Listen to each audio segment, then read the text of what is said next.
This is a still life. What do you see?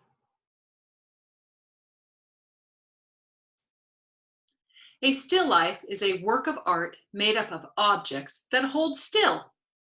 It can have fruit, a vase, flowers, or other objects. They're often resting on a table. So look, you can see the vase, the fruit, the flowers, and a great big table. The still life was first created in Holland in the 16th century. They were a way for artists to practice their drawing and painting skills. This still life was created by Vincent van Gogh. He is a painter from Holland. You'll notice in this one we have great big sunflowers in a vase and on a table. The nice thing about flowers and vases and fruit is that they do hold still. And when you're first learning to draw and paint, it's much easier to paint that than, let's say, maybe a new puppy. A new puppy would be like, it would be very crazy.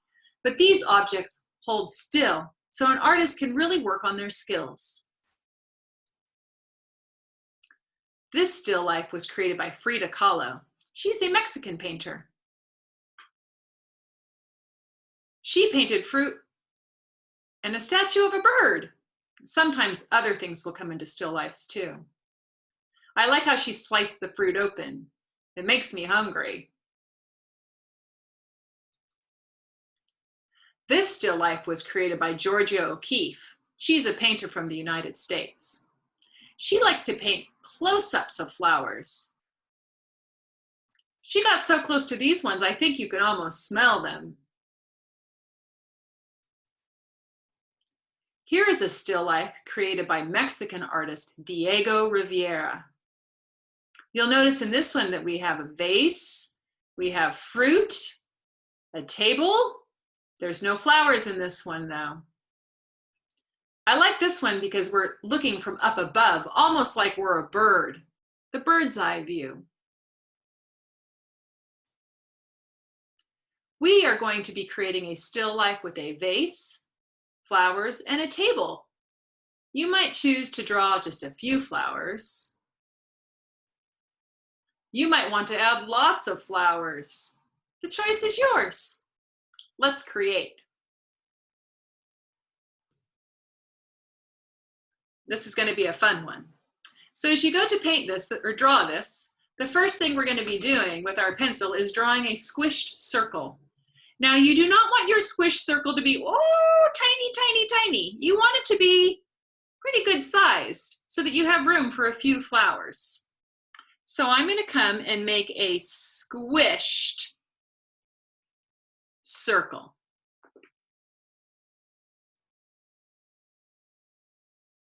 Now, once I have my squished circle, I'm going to be adding the sides onto it. And we're going to come up to the edge, not far in, not clear out up here, just to the very edge.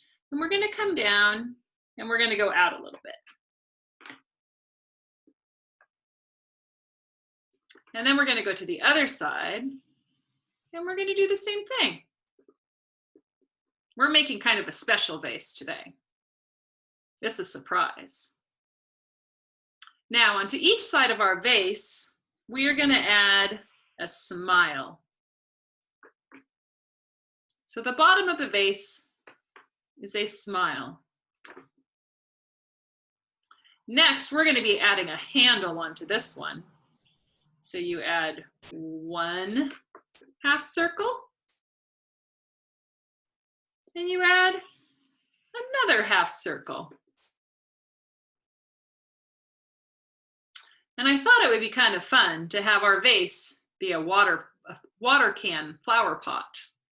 So we're actually going to come a little ways in and we're going to make a line that goes up.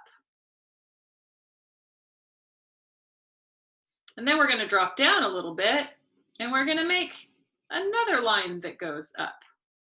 So they are side by side.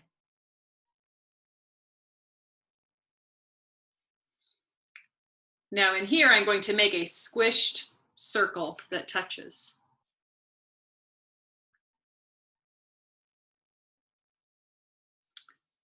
Now I need to erase this line right here.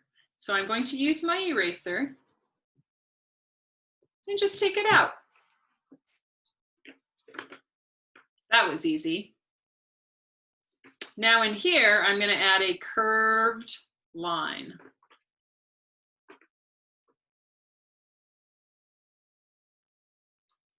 And then inside this squish circle, I'm going to make a few circles so the water can come out. So we have a watering can vase. Now it's time to make some flowers. I think it'd be nice to start with the rose today. So I'm going to I think I'm going to put this one right in the middle, and I'm actually going to start with the letter E. Actually, that's a backwards E, but that's okay. You can make a regular E, it doesn't matter. My camera flips things on me. Now I'm going to take and circle around that E. And then I'm going to keep circling all the way around and bring it up till it touches. Now underneath that, I'm going to make a little cup.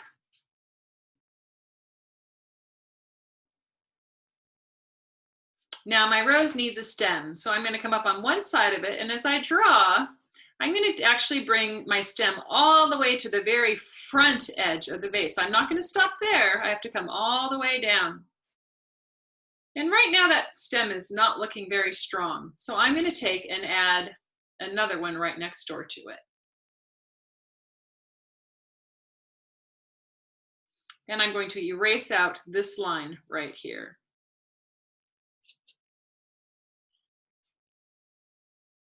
Now my rose is inside of the vase. And I can go ahead and add on some little petals too. There's my first flower. I think now I would like to make a sunflower. So I'm going to come up over here and I'm going to make a pretty good sized circle. Now I'm going to take and put on some petals. And I'm just going to make petals all the way around. And you can make your petals whatever shape you would like. Mine are kind of pointed. I just need to take them all the way.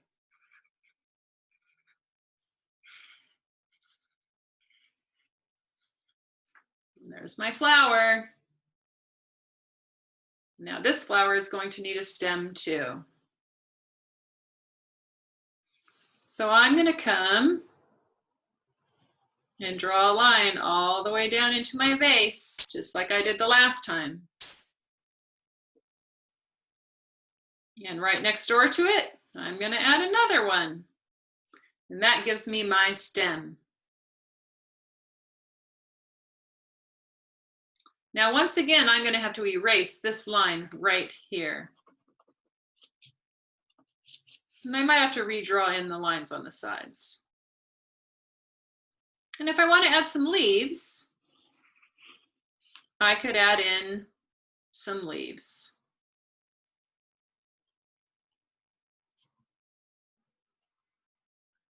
Okay, now I think I'm ready to make a tulip.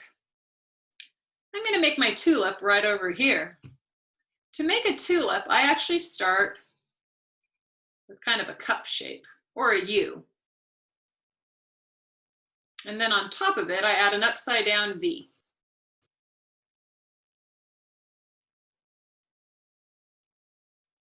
And next door to that, I'm going to make another V. Upside down. And then I'm going to draw that line and curve it into the first one. And next, I'm going to make another upside down V next door to that.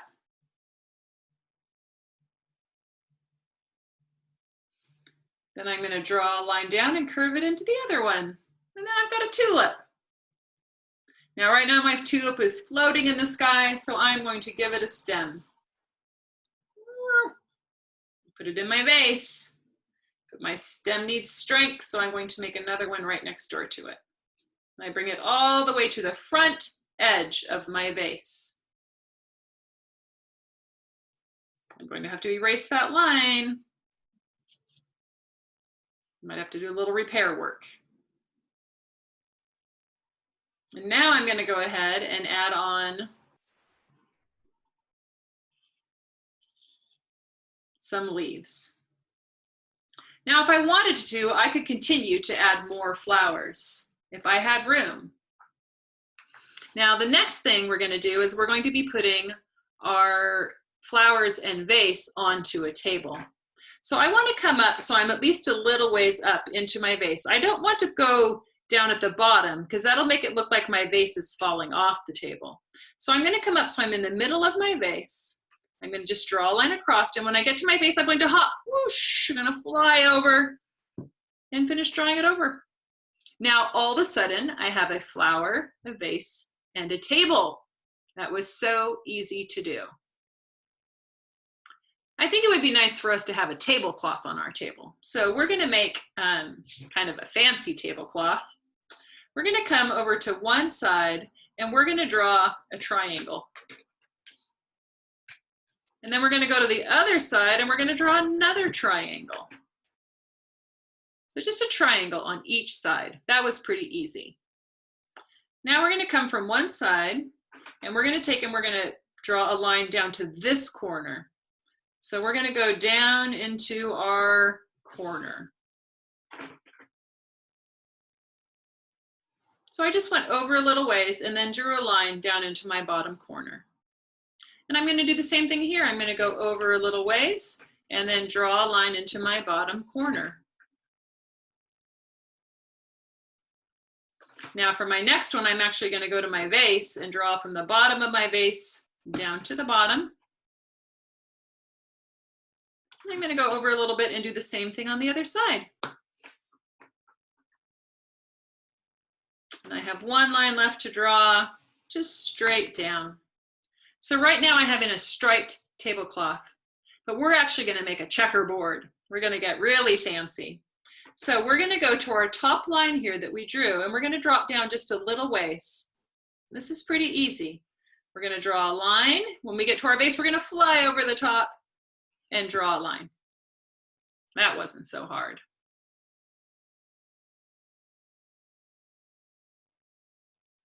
And now we're going to drop down a little ways, and we're going to draw a line all the way across. If we come into our vase, we'll hop again. There we go. Now we have a checkerboard. So easy. And now if you wanted to draw any decorations or designs onto your flower pot, you could as well. Could actually be really easy. Maybe you would want to do a circle or a curved line. Underneath it, another curved line. Now I have a stripe. And then maybe I wanted to add a shape in there. Maybe I wanted to add circles.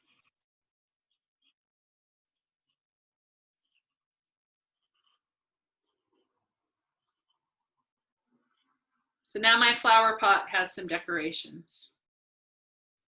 Now at this point, I can either leave my drawing as a black and white drawing, just a line drawing, it's already beautiful. Or if I wanted to, I could take some color into it. Now I happen to have crayons around here, so I went and colored mine in with crayons. But you can use anything you want, markers, paint, anything you have. But just know that they also look really, really nice just as a line drawing as well, okay? So the choice is yours. So if you want, you can take and color yours in. You'll notice I added extra flowers into this one as well. So if you want to add extra flowers, take your time and do that too. All right, I'm going to go back. Give me one moment.